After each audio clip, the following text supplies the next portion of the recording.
দেশ ও প্রবাস থেকে কালো জাদু তন্ত্রমন্ত্র এসকে চ্যানেলটি এই মুহূর্তে যারা দেখছেন সকলকে জানাই আন্তরিক প্রীতি ও শুভেচ্ছা, আন্তরিক ভালোবাসা। ভিডিওর শুরুতে জাতিগতভাবে প্রত্যেকটা মুমিন মুসলমান ভাই বোনদেরকে জানাই সালাম, আসসালামু আলাইকুম। হিন্দু দাদা দিদির প্রতি আদাব। অন্যান্য সকল ধর্মের প্রতি আন্তরিক ভালোবাসা, আন্তরিক শুভেচ্ছা, অভিনন্দন জানিয়ে আজকে আপনাদের সামনে যে বিষয়টা নিয়ে আলোচনা করব, ভালোবাসার অন্যতম একটি তকবীর।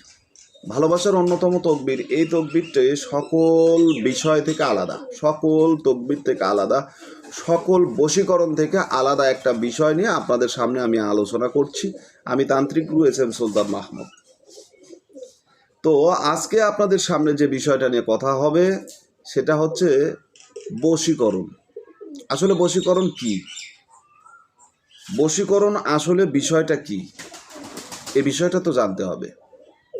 বশীকরণ হচ্ছে ওই জিনিস যেটা হচ্ছে মানুষের অনিচ্ছা শর্তে আপনার প্রতি সহানুভূতি প্রকাশ করা। তার ইচ্ছা নাই কিন্তু সে আপনাকে প্রাধান্য দিচ্ছে, তার ক্ষমতার বাহিরে কাজ করছেন আপনি, কারণ ও চায় না যে আপনার সাথে সম্পর্ক থাকুক, আর আপনি চান তার সাথে সম্পর্ক থাকুক।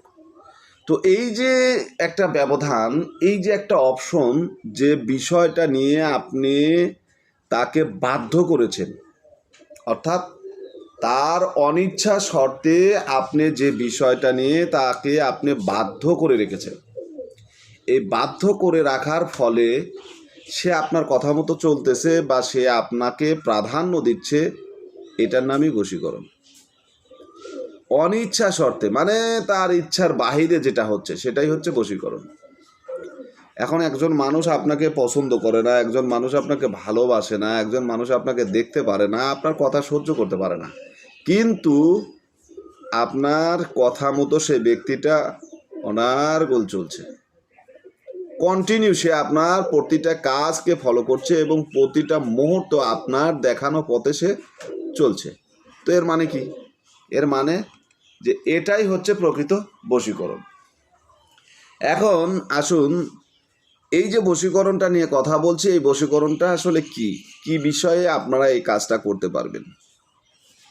আমি যে নকশাটা আপনাদেরকে দেখাচ্ছি, সিন বা নুন, এই সিন নুনের নকশাটা, এই সিন আর নুনের যে নকশাটা আপনাদেরকে দেখাচ্ছি, এই নকশাটা এতটাই শক্তিশালী যে এই নকশার কাজ যদি আপনারা সঠিকভাবে করেন তাহলে আল্লাহ তাআলার দয়া মেহেরবানিতে সমস্ত সৃষ্টি আপনার অনুকূলে আসবে।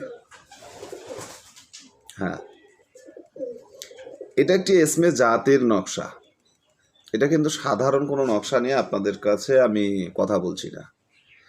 প্রকৃতপক্ষে এটা একটা এসমে জাতের নকশা।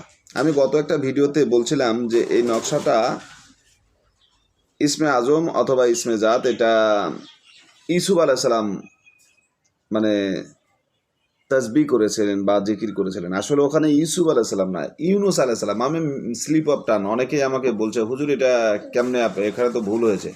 তো মানুষ তো মাত্র ভুল হওয়া স্বাভাবিক, কথায় ওটা স্লিপ অফ টান হয়েছে, আমি ইউনুস আলাইহিস সালামকে না বলে ইউসুফ বলে ফেলেছি, এরকম।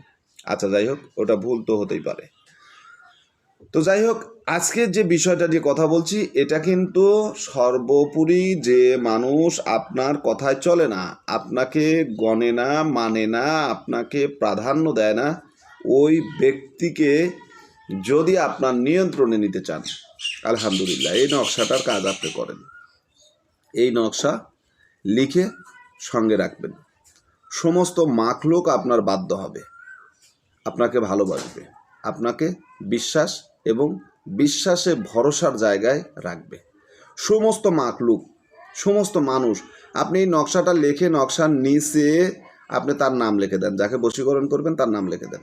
যদি জানোয়ারের নাম লিখে দেন, সেই জানোয়ারও আপনার অনুগত হয়ে যাবে। কোনো পশুর নাম লিখে দেবেন, সেই পশু আপনার অনুগত হয়ে যাবে।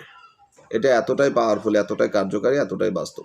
এসমে জাতের একটি নকশা আপনাদেরকে দিলাম, এই নকশা দিয়ে কাজ করবেন, আলহামদুলিল্লাহ কাজে সাকসেস হবেন। তো ভালো থাকুন, সুস্থ থাকুন, আল্লাহ হাফেজ।